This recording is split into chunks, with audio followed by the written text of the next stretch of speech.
ఈ పత్రికలో ఒక స్పెషల్ ఐటమ్ రాసిరు ఇలా.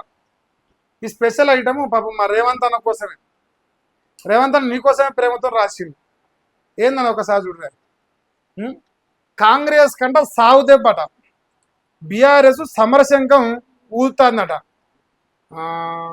హస్తం పార్టీ డిక్లరేషన్ల దుమ్ము దులిపే కార్యాచరణ అటది. ఎక్కడైతే హామీ ఇచ్చిర్రో అక్కడే నిలదీసేలా బీఆర్ఎస్ ప్లాన్ చేస్తున్నది. మే 6న వరంగల్ గడ్డపై రైతులతో భారీ ముఖాముఖి కార్యక్రమం ఏర్పాటు చేశారు. సరూర్ నగర్ వేదికగా యువతను వంచిన తీరుపై నిలదీయబోతున్నట.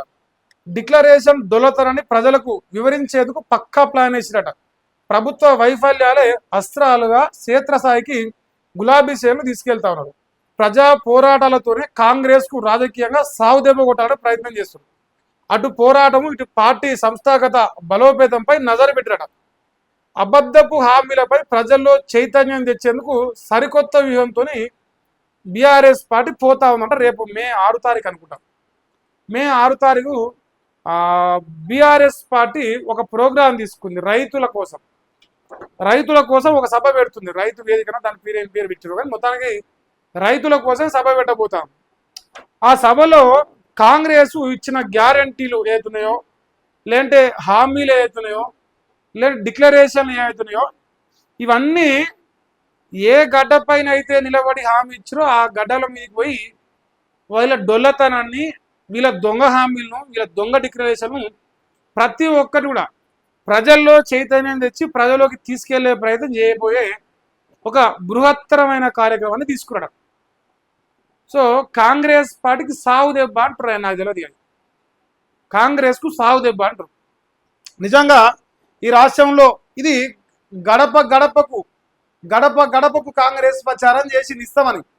ఇప్పుడు వీళ్ళేం చేయబోతున్నారు, గదే గడప గడపకు ఏడవని చేయరా అని అడగబోతున్నారు. ఇప్పుడు అంతే, ఇంటింటికి పోయి చూపించి వచ్చినాయా అని అడుగుతా ఉంటే వాళ్ళు ఏం చేస్తారు.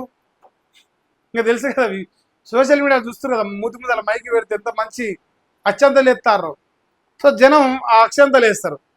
రైతులు కావచ్చు, నిరుద్యోగులు కావచ్చు, విద్యార్థులు కావచ్చు, ఇంకా రిటైర్ అయిన వాళ్ళు కావచ్చు, ఇట్లా రాష్ట్రంలో ప్రతి వర్గం కూడా అన్నగారి హామీల పైన మరీ ముఖ్యంగా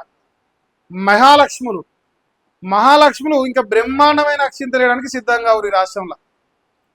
సో ఇంత గొప్ప విషయాన్ని మనం సెలబ్రేట్ చేసుకోవాలని చెప్పేసి బీఆర్ఎస్ పార్టీ డిసైడ్ అయిందంట. సో రాష్ట్ర వ్యాప్తంగా వాళ్ళు పార్టీని బలోపేతం చేయడంతో పాటు ఈ కాంగ్రెస్ గ్యారంటీల మోసాల పైన సభలు పెడతారట. మొదటిది వరంగల్లో మొదలు పెడతారట. మరి ఇట్లా అగ్గి పుట్టిస్తారు. ఇప్పుడు అంటే ఒకప్పుడు రేవంత్ రెడ్డి చెప్పిండు, బీఆర్ఎస్కు శాపం ఏంటంటే ప్రతిరోజు మా గ్యారంటీలు తలుసుకోవడమే అని చెప్పిండు. మరి అలా వాళ్ళు వద్దంటే కూడా తలుసుకుంటారు, నువ్వు వద్దురా నాయన అని కూడా తలుసుకుంటారు. సో తలుసుకోవడం కాదు, ప్రజలకు కూడా తలిపించే ప్రోగ్రాం పెట్టుకుంటారు. మరి రైతులకు 15,000 వచ్చిందానే, పెళ్లి చేసే వాళ్ళకు తులం బంగారం వస్తుందా అక్కజల్లకు, మరి స్కూటీలు వస్తాయా, లేదంటే మహిళలకు ప్రతి మహిళకు 20,000 రూపాయలు వస్తుందా, రైతులకు రుణమాఫీ 2 లక్షలు అయిందా, ఇప్పుడు తీసుకుంటే లచ్చే, రేపు తీసుకుంటే 2 లక్షలు. సో ఇప్పుడు సోనియా గాంధీ పుట్టిన దినాలు ఎన్ని అయిపోయినాయి, మరి ఏడవని ఈ పైసలు, దీని లెక్క ఏంది, దీని కథ ఏంది, దీని పత్రం ఏంది, అన్నీ ఒడుపు పెట్టి కొడతారట. నాకు తెలియదు. ఇక మా ఊర్లో పూట మునుము పట్టిన అంటారు చూసా. సో మునుము పట్టినట్టే ఒక్కొక్కటిగా వదిలిపెట్టకుండా దెబ్బ మీద దెబ్బ నిద్ర పోనీయకుండా కొడతారు పాపం బీఆర్ఎస్ వాళ్ళు అయితే కాంగ్రెస్ పార్టీని. ఇక మరి మనం ఏం చేయాలి, దీన్ని డిఫెండ్ చేయాలంటే ఉన్న ఏకైక మార్గం ఏంది, మనకు ఏ మార్గం ఉంది మన దగ్గర? ఒకే ఒక్క మార్గం, బూతుల మార్గం. రేపు కేసీఆర్ సపోజ్ మే 6 తారీఖు అక్కడ సభ పెడతాడు. ఎమ్మటే 6 తారీఖు పొద్దుకు తారీఖు అన్నూరుకు వస్తాడు. ఎమ్మటే కేసీఆర్ లంగా కేసీఆర్ దొంగ లక్షల కొడుతున్నాడు, లక్షల కొడుతుంది, అయిపోయా. పేగులు మెడలు వేసుకుంటా ఇంకోటి ఇదే ఇక మన డెవలప్మెంట్. ఇంకా 2 ఏళ్ళైనా, ఇంకా 3 ఏళ్ళైనా, ఇంకా 4 ఏళ్ళైనా. మరి వాళ్ళైతే ప్రజల్లోకి వెళ్ళే ప్రయత్నం చేస్తారట. సో పూర్తి స్థాయిలో బీఆర్ఎస్ పార్టీని డెవలప్ చేసుకుంటూనే ప్రజల్లోకి తీసుకెళ్లే ప్రయత్నం చేస్తూనే ప్రజా పోరాటాలు కూడా వాళ్ళు సక్సెస్ఫుల్గా ముందలిసుకెళ్లే ప్రయత్నం చేస్తున్నాడు. సో ఇక ఒకసారి చూసుకొని అటు పోరాటం ఇటు పార్టీ సంస్థాగత బలోపేతంపై నజరు పెట్టరు. ఒకవైపు ప్రభుత్వ వైఫల్యాలపై పోరాడుతూనే మరోవైపు పార్టీ సంస్థాగత నిర్మాణాన్ని మరింత పటిష్టం చేసేందుకు బీఆర్ఎస్ ప్లాన్ చేస్తుంది. గ్రామ స్థాయి నుంచి రాష్ట్ర స్థాయి వరకు పార్టీ కమిటీలను పునర్వ్యవస్థీకరించి కార్యకర్తల్లో ఉత్సాహం నింపేలా నాయకత్వం చర్యలు చేపడుతుంది. పార్టీ బలోపేతం ద్వారా భవిష్యత్తు సవాళ్లను సమర్థవంతంగా ఎదుర్కోవాలని గులాబీ అధినాయకత్వం యోచిస్తుందట. ప్రజల్లో చైతన్యం తెచ్చేందుకు సరికొత్త వ్యూహం పండుతున్నది. ఇంకా చివరిగా కాంగ్రెస్ అబద్ధపు హామీలపై ప్రజలను చైతన్యపరచడమే బీఆర్ఎస్ ముందున్న ప్రధాన లక్ష్యం అంటారు.